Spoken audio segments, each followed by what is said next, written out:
Hello, good evening. Hi, Terry. Hi, Kathy, and a few other folks. Lovely night. Very cool. I'm just going to turn this off. Maybe. Off. There we go. Oh, nice.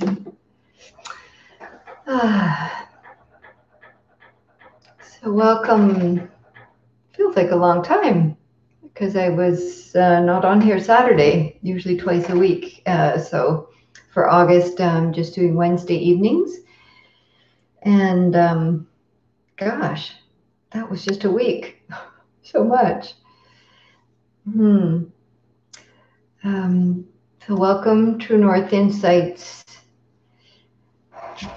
channel for teaching and connecting during this time of the Great Pause. And my name is Jill Davey. I'm one of the Dharma teachers with True North Insight. Yeah, before I jump into that topic, which is the Great Pause or pausing and the Great Pause, let's start with a pause. So I'd really like you to just feel this, what this is for yourself as you just pause whatever you're doing, whatever's going on in your mind, your body, your surroundings. And if it's helpful for you to rest your eyes to help you to pause, you can do that, but you don't have to rest your eyes. Oh, is anybody else having a problem with hearing? How is it for you, Kathy? Let's just check in. Just getting some message that the video is cutting out. Is anyone else having difficulty? Okay, I'll wait and see if there's a message from anyone else. Oh, okay. No, so it sounds okay for other folks. So maybe log out and come back in, Terry. See if that helps for you. Thanks everyone for chiming in with that. Okay.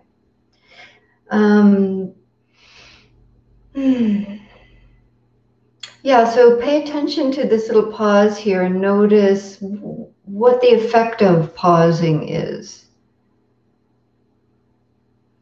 So you're kind of noticing as you're arriving into your pause what the state of the mind and body, energy, heart is. And then staying present and watching as you're simply pausing.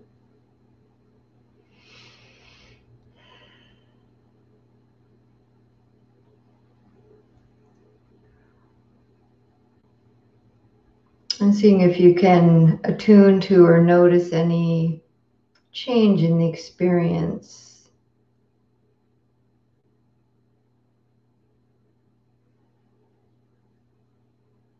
What does it feel like to pause, and what does it mean to pause?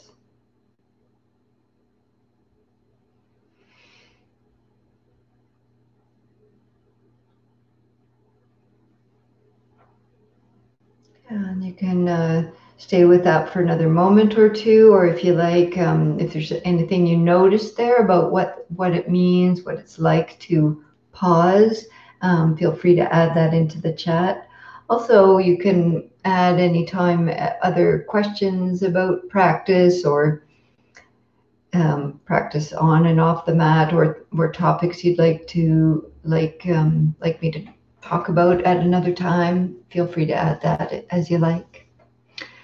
So sometime this week, I can't remember which day it was, but I actually woke up in the middle of the night with this thought, the Great Pause.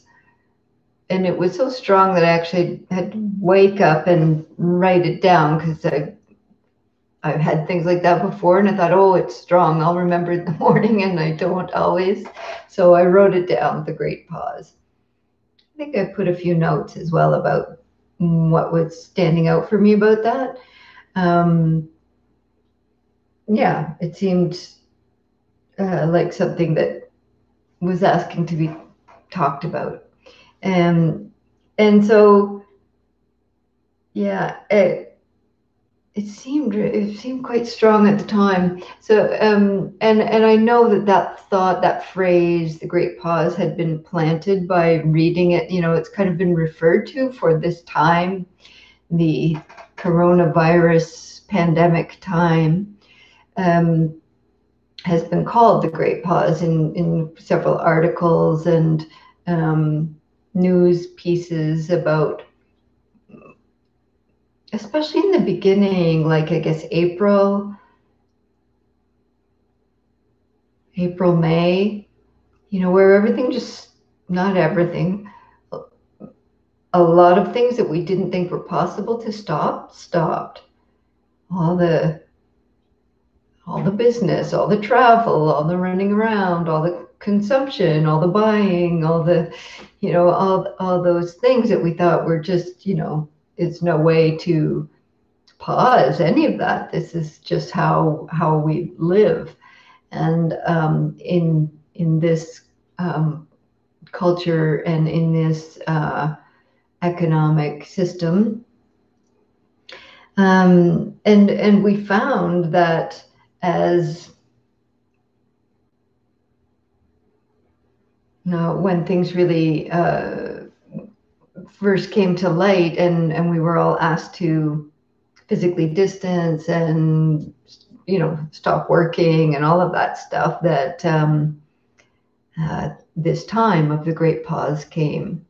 And it seems like, I guess, I think we're in stage 3 now here. I don't know, I don't really keep that abreast of it, but I think a lot of places are in stage 3, and some are back in stage 1 in terms of reintegrating and reactivating all of the systems. But also, I think because September is coming up, and all the news for the teachers and families and students about going back to school and what that will mean. It doesn't matter where you land on this spectrum of political view around this, but this sense that things are amping up again, getting back to whatever is a new normal, if I could say that. And so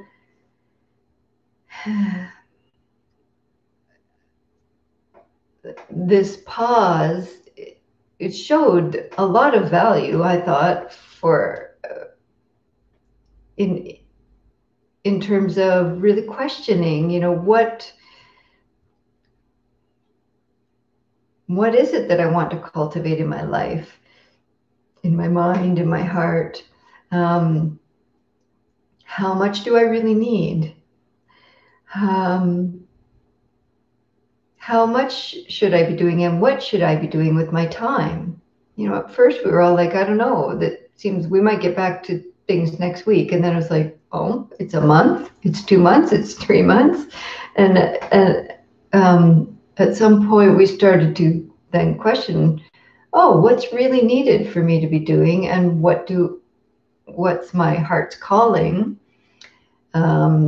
If you have the luxury of doing that. Many folks are just like, I just have to do whatever I can do to have some income. So I realize there's that whole spectrum of privilege. But even globally, what are the systems like?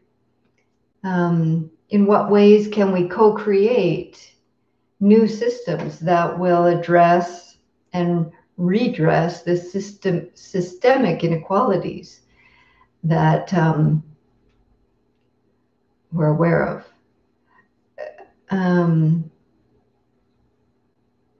In what ways can we co-create connection, true connection, in a time of increasing divide? So all of these questions really feel alive for me through this time of the great pause. And, because we've stopped rushing and polluting and consuming and moving. Some people didn't have that luxury. Many people had to just, were in one of these essential services, and they had to keep rolling through all of that time. Yeah, so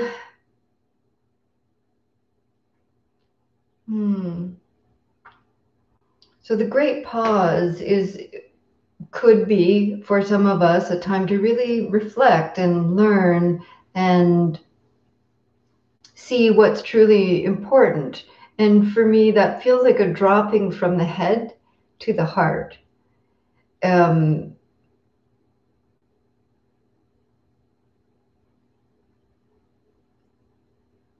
that's something that I wanted to talk more about.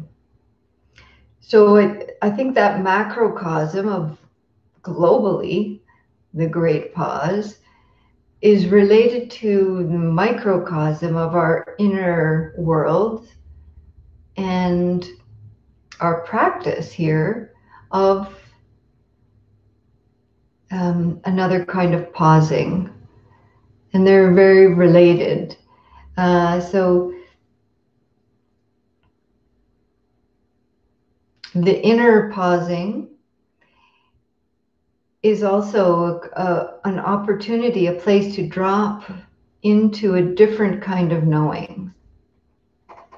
Yeah. So there's two words, concepts. Yeah. One is mano and the other is chitta. So I put them there in the chat. Mano, M-A-N-O, or mana, M-A-N-A, depending on how it's being used, means mind, thought. It's intellectual functioning concepts very much. So it's this whole process of memory and naming and thinking and categorizing, labeling, conceptualizing our world. And then the other one, chitta, it's C-I-T-T-A, but the C is pronounced like a C-H, so it's pronounced as chitta. And chitta means the heart psychologically, so not what we think of as a heart organ, the organ of the heart in our human body, but psychologically the heart. Yeah. But it's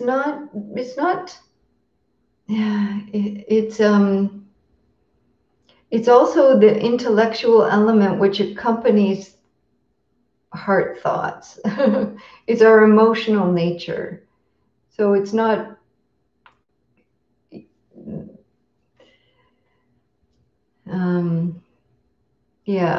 let's see if I can explain it better. The intellectual element which accompanies heart thoughts. Ajahn Sucitto talks about these two concepts in a way that I find really helpful. So mano, he refers to this as the fingers, our fingers. And so mano is the ways that the mind reaches out into the world to grab, to pick up, to push away, to get a hold of, to that conceptualizing. It's how we connect with the world. And then he refers to the palm of the hand as chitta. So the palm, when we reach out to something and bring it in to the palm is what feels, what senses, what receives, what discerns. Yeah. And so these two aspects of mind, of thought, of knowing our world, can work together, hopefully in a balanced way. And the pause that we take internally, mentally, emotionally, in silence, is a place that connects these. The pause is what there's an intention, volitional intention in pausing, where we're like, oh, I'm not just going to run away with my mind and concepts and categories and boxes. I'm going to pause and be aware of the effect of those thoughts. Be aware, feel how those thoughts are affecting myself and my relationships and how I'm relating into the world. So this is something called, I'm just putting the Pali words here for people that are interested in that. There's an accent on the second last A. There you go. Yoniso Manasikara. So I just pause or collapse. Pause suggests we can start back at where we were. No, I can pause personally, but I feel we are part of a larger collapse. Oh, yes, we absolutely are part of a larger collapse. So by pausing, there's that bigger cultural, the great pause, which is the term that's been used in some writings and articles to just refer to how the economy, everything was put on pause, that, but I totally hear what you're saying, Tim, that's totally true, that is indicative of something much bigger, that we could call it the Great Collapse. But what I'm talking about is that part where for a few months we just stopped all that consumption, all that moving and going and getting and doing, and busyness that we thought was impossible to stop. All that, traveling, and we saw the effect on the environment and on our relationships and on our all of that. Yeah. Okay, so Yoniso Manasikara is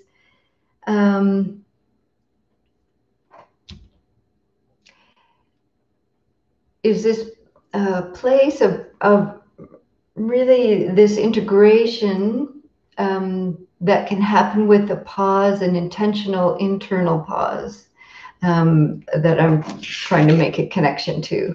So in Pali English Dictionary, it means fixing one's attention with a purpose,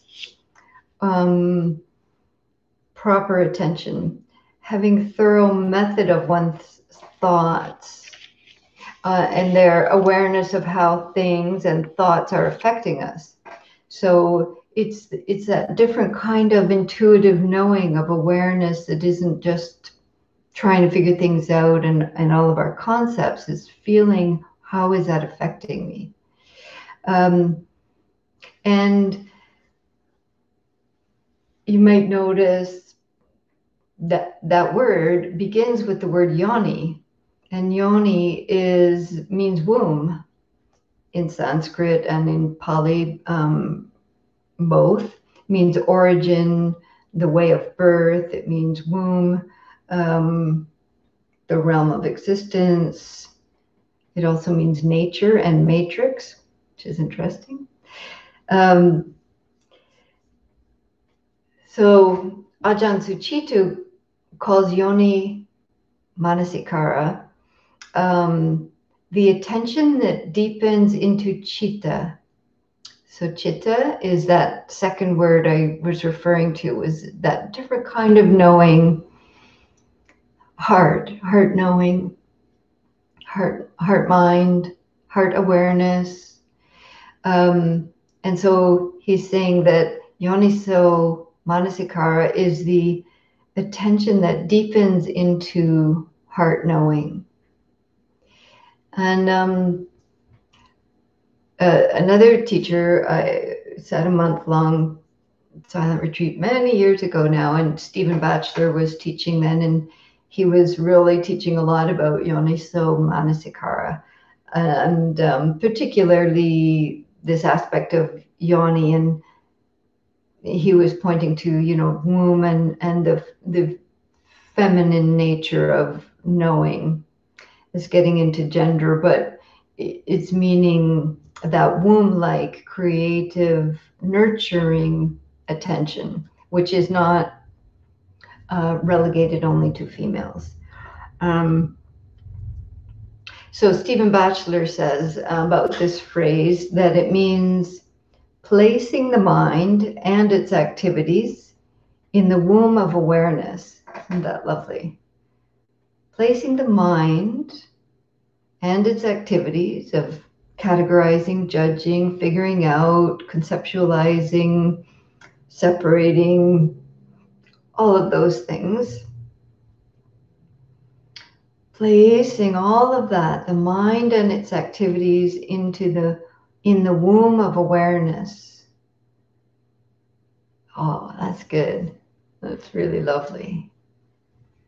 And how does that happen? How do we do that? I mean, I think this is, for me, it's very valuable practice and transition, not to the exclusion of being able to think about things and plan and reason and conceptualize,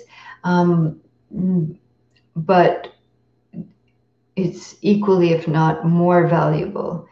I would say more valuable. To pay attention to this, the activities of the mind into the womb of awareness. And the first way this is done is through intention. Just even having this as like, oh, there's a different way of knowing.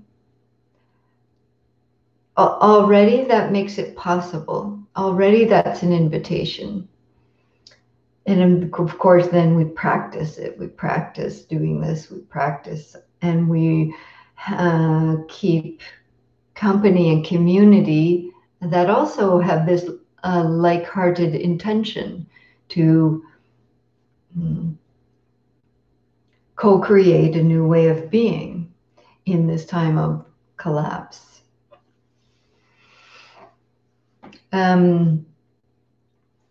In Udana Sutta, for folks that like to look up suttas,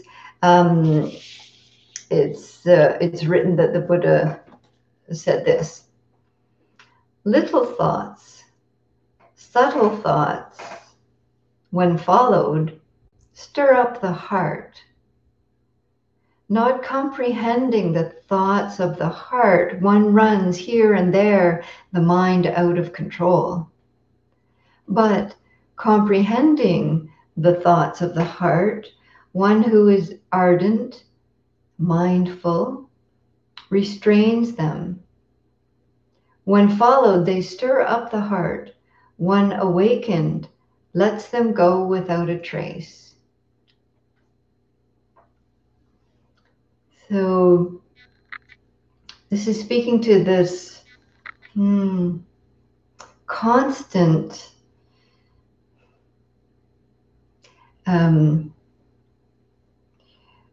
sometimes it's described as a waterfall, this constant waterfall of thoughts, all these little thoughts, subtle thoughts, constant thoughts. It's absolutely constant. Just a waterfall, and usually the main theme of the thoughts is me, me, me, me, me. Me in relation to everything and how I want things to be and how I want to be seen and all of the rest of it. is usually the central character in any storyline. And behind this waterfall of little thoughts, subtle thoughts, constant thoughts, not comprehend when this isn't comprehended, seen, known, understood with mindful awareness, one runs here and there, pushed and pulled here and there, which is how before the great pause and before all the little pauses of mindful, heartful awareness, maybe that was our experience, running here and there.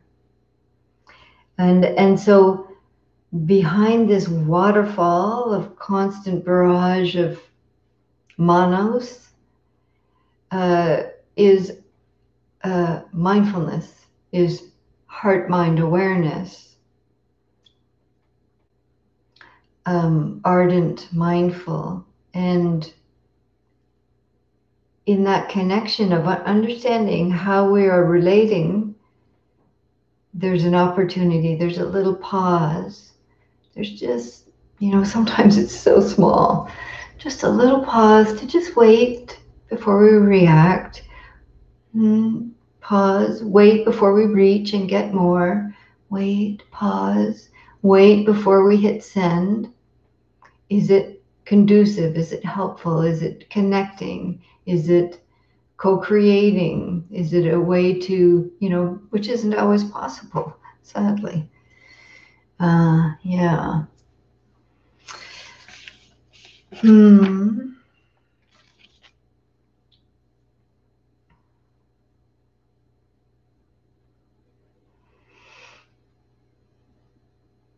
There's a wonderful teacher, Anushka Fernanda Poole. Hope I'm saying your last name properly, Anushka. She shares a beautiful analogy from her time in Sri Lanka practicing, and also her family roots are from Sri Lanka, but she was there practicing many years ago. And so she could speak some of the language, but couldn't read it really fluently. And she shares a teaching called "Getting on the Right Bus." And she describes it so wonderfully. I wish I had a link to that. Oh, I should have put it. I'll put her name here. Maybe you can find it, because to hear her tell it is, of course, so much better. Anushka, let me just finish writing her name. Fernanda Poole. There it is.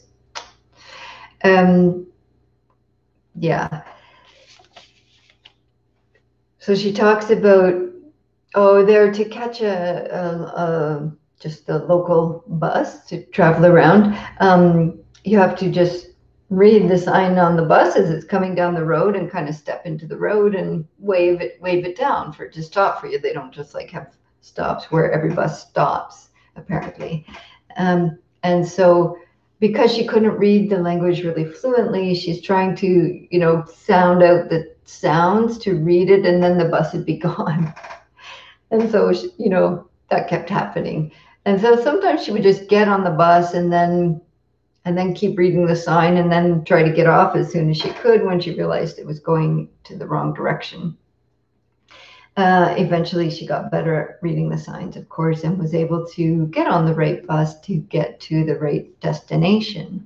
But she shares this teaching as a beautiful, wonderful analogy of thoughts, and how we can get on the wrong bus, the wrong thought bus, by not being aware, by not fully discerning, what thought am I picking up? What bus am I jumping onto? What is the destination of that bus? So that, if we're not really discerning and knowing this, what's happening with Manos mind, we can end up just like into on the anger bus, on the judgment bus, on the jealousy bus, landing into the destination of envy, of greed, of yeah, hatred. And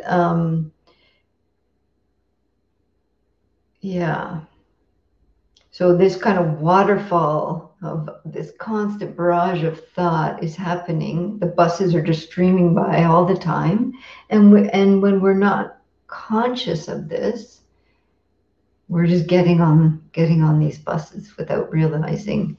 Um, and when we can read the language of the mind, we can understand, oh, there's a habit I just jumped onto without really being aware of it. Then that's that pause where we settle back into heartful awareness and can choose. And then maybe get onto choose which destination we want to really go to. We want to go to a destination of generosity, a destination of community, of compassion, all of these things that we know are skillful and conducive to peace within ourselves and our world. So we need to pause and read the signs. All right. So we'll have a practice where we can practice pausing, cultivate this ability to have the mindfulness behind the waterfall that can discern and really place the mind and its activities into the womb of awareness. I should put that quote there. It's so good. From Stephen Batchelor, placing the mind and its activities in the womb of awareness. Okay, so a little poem and then we practice. Stephen Batchelor. There you are. Of course, some of you know who was it that wrote a wonderful poem about pauses? Rosemary Watola Tromer. She's amazing. This poem is called Filling My Purse with Commas. Pardon me. And the link for it is down below. Filling my purse with commas. So good. By Rosemary Watola Tromer. All afternoon, each time I think I should hurry, I pull out a comma. Such humble punctuation, and invite it into the moment. And the comma does what it always does, which is to invite a pause. A small pause, of course, but a pause long enough to breathe, to notice what else is happening. A slight suggestion that right here is a perfect place to rest. Yes, how funny, I never noticed before that the comma itself looks as if it's bowing, nodding its small dark head to what is, encouraging us to find a brief silence, and then, thus refreshed, to go on. That's so good.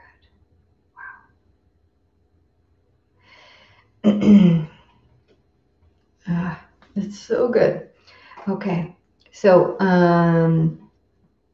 let's have a practice time because that is most important. Here we go. Okay.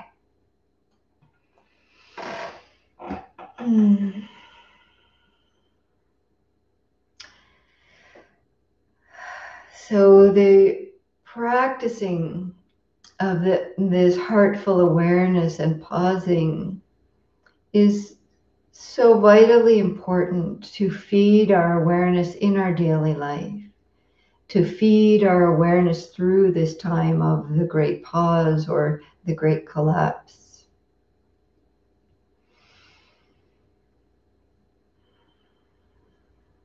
So allow yourself to put down anything that feels like it's distracting or busy making, as we want to practice non-distraction, non-busyness, non-greed, non-delusion.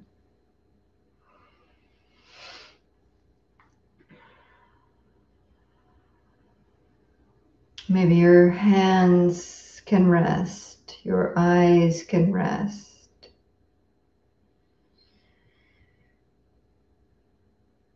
Your face relaxing, letting go of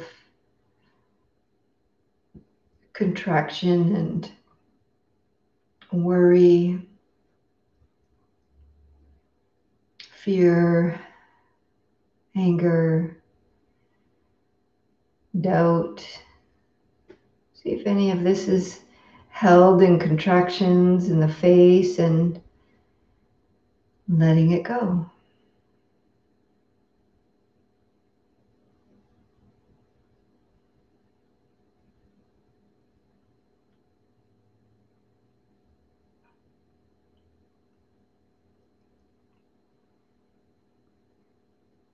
Bringing our attention into this present moment.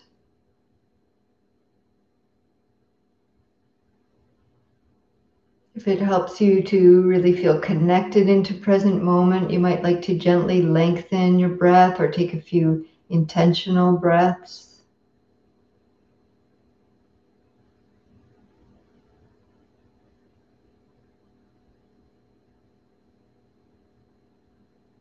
Really feeling the embodied sensation of what it means to breathe in and to breathe out.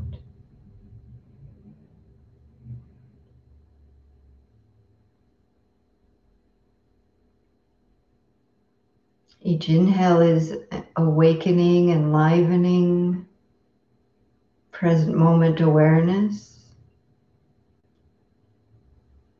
Each exhale, an opportunity to let go.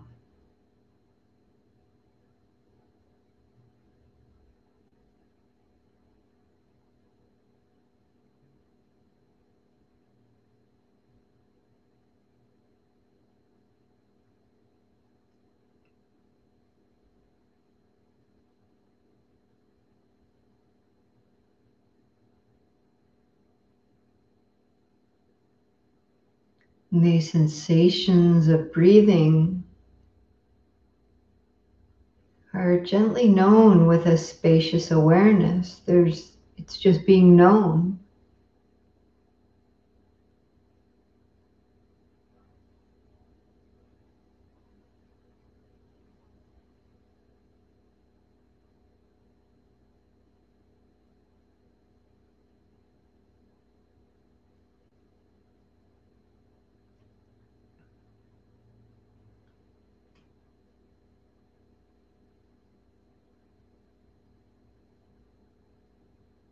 If the mind has picked up into manos and imagining and planning, remembering, conceptualizing, at some point that may be noticed, and we just come back and do this heartful awareness that can simply know this stream of thoughts as they flow.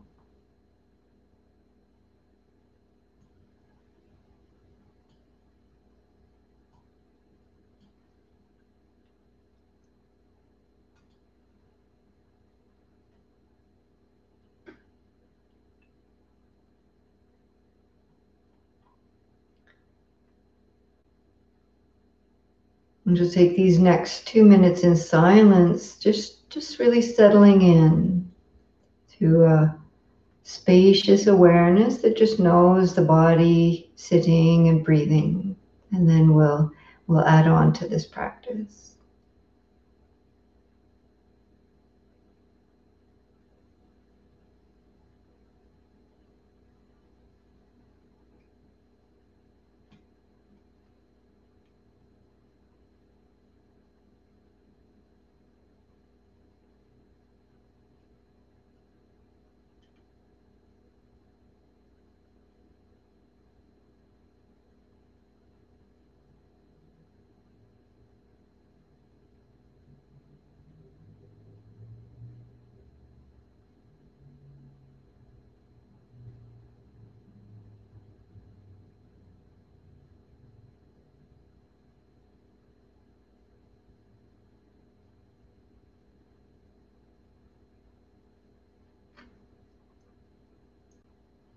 Now, as we just stay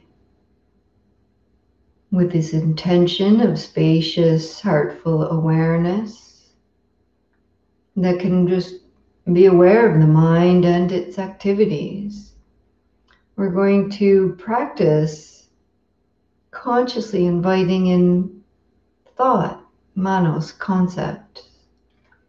Really nothing charged, but just simple phrases like, I am sitting, or I am hearing. Breath is happening. Just an ordinary thought. And see if you can just think one of these simple thoughts and let it just slow down a little bit. So you're just a slow thought, I am sitting. I'm just mindful of that thought as it passes through.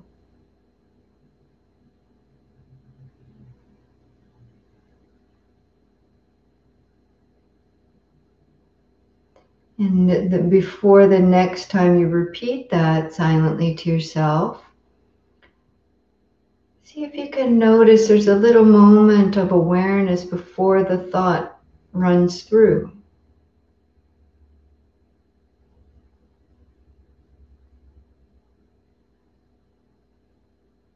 A little silent moment before the thought runs through.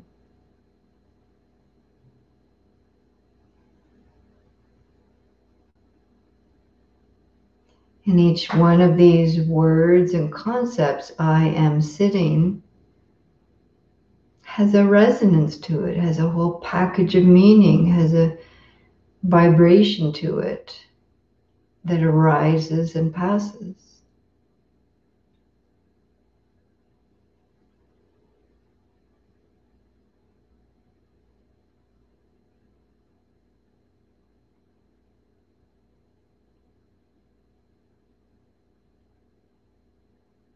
Curious, spacious attention, watching as the thought ends.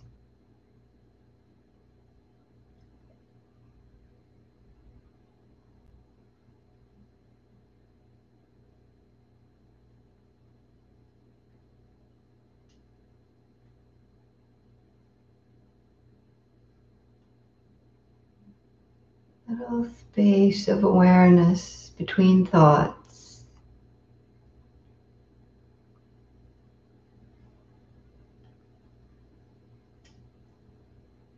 And as we watch how thoughts begin and end, we can ask what remains, what's watching, what's knowing. What's knowing? Manos, thoughts.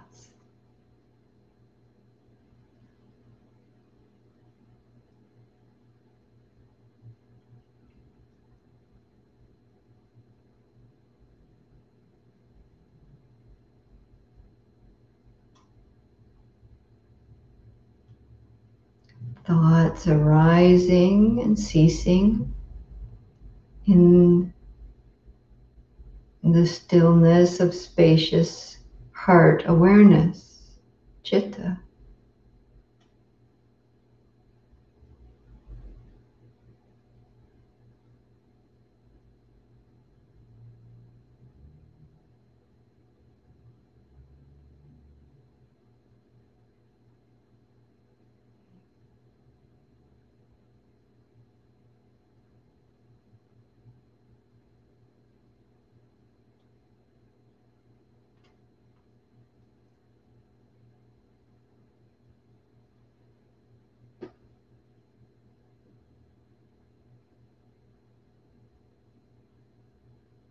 Feel the sensations, the quality of knowing of when there is no thought.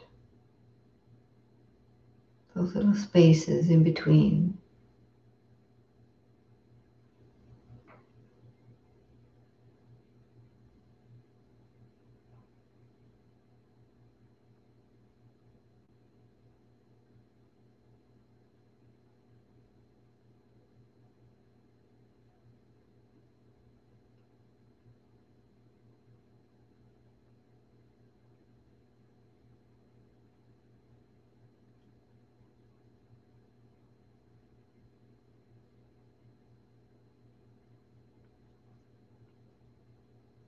The concepts arise and pass, but the awareness, the knowing is spacious without boundary.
In this womb of awareness, yoniso manasikara,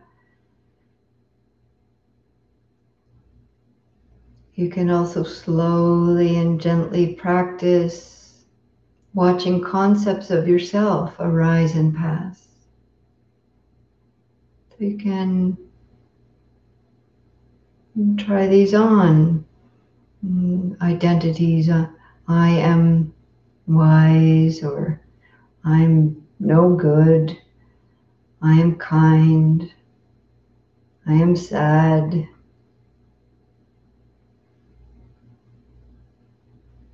Life is easy, life is difficult. Let's find something that resonates for you, and these concepts that Manos can say is so true, so real. Can it just be seen as effervescent, transitory, continually just arising and passing?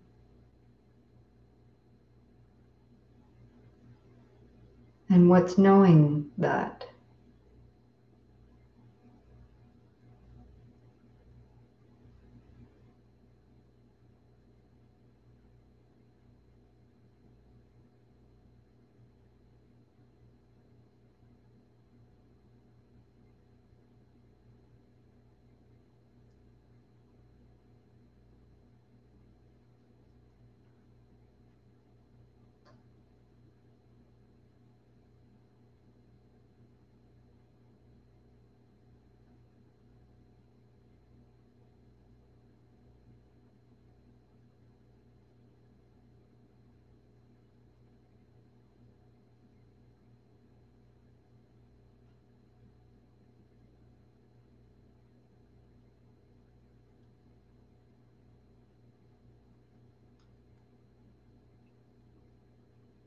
Sometimes we can catch a sense of this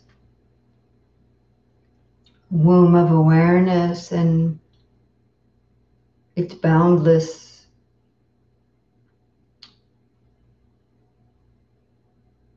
non-discriminating quality.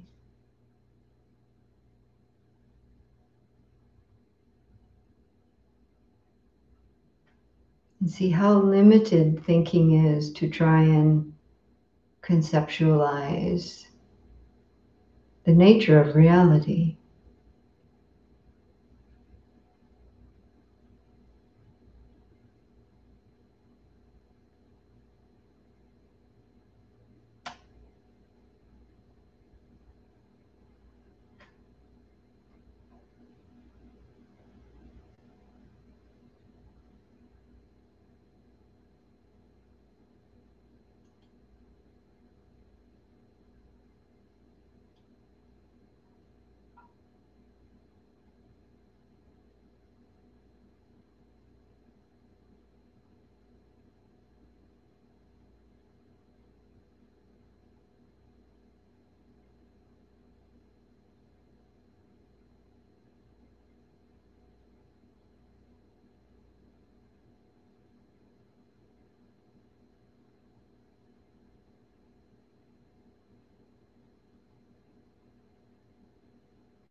without judging, just noticing if you've gotten on to a certain thought bus and headed to a destination that isn't skillful and helpful right now.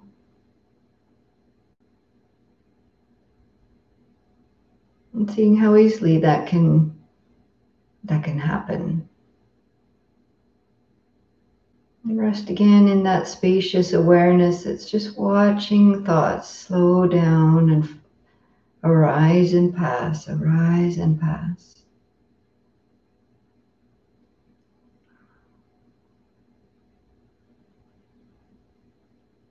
See if you can notice that it's a different felt experience, a different quality, a different set of sensations.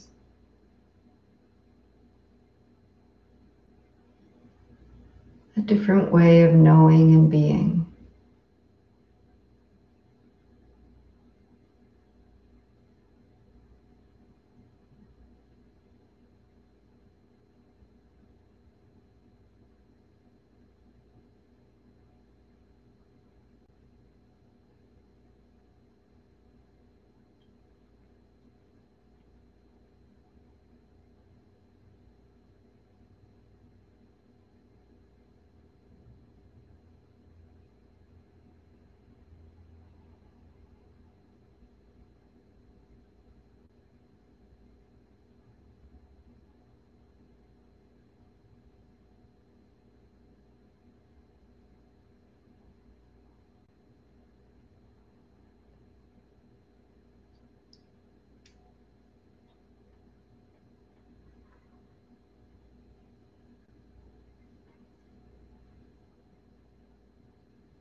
A few more moments here, cultivating this familiarity with these different aspects of mind and heart heart awareness.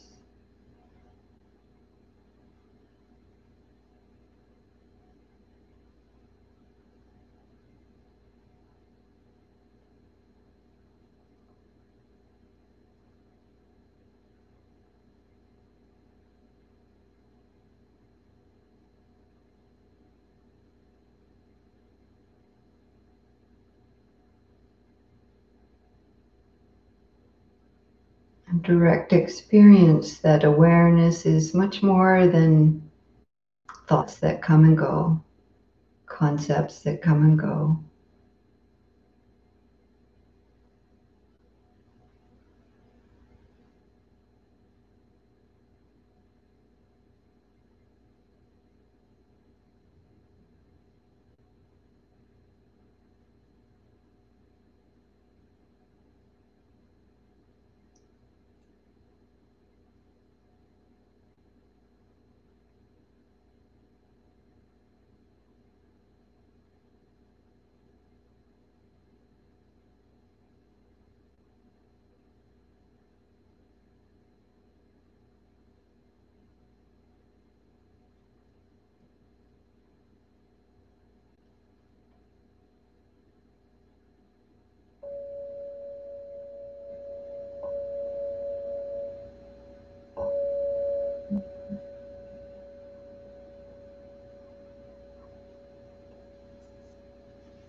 And as much as possible, staying gently connected to this awareness of womb of awareness as you gently end your practice in the way that resonates for you.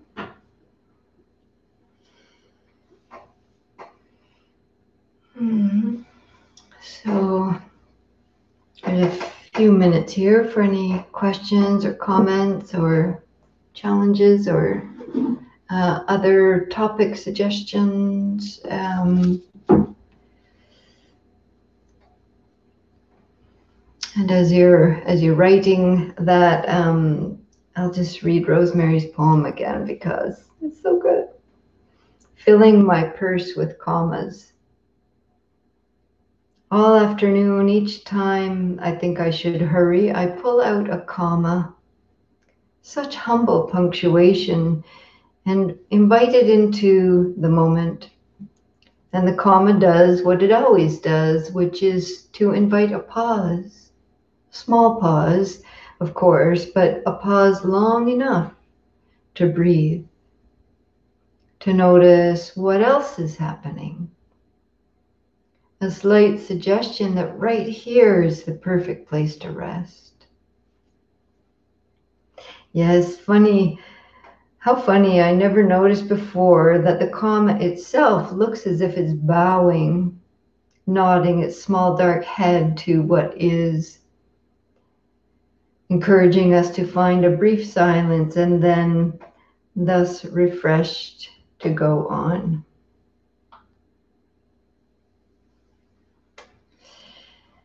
Yeah. So thank you for showing up and sharing practice and comments, insights, and the links are down below to support True North Insight or to support myself as you're able. And thank you for the support you have given. That this is my work at this time. It was really nice having you here, Tim. Super cool.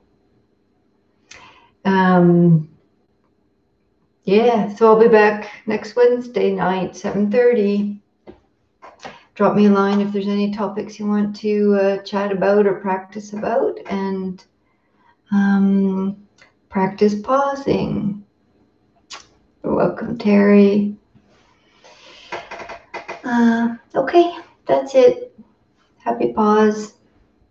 Good night.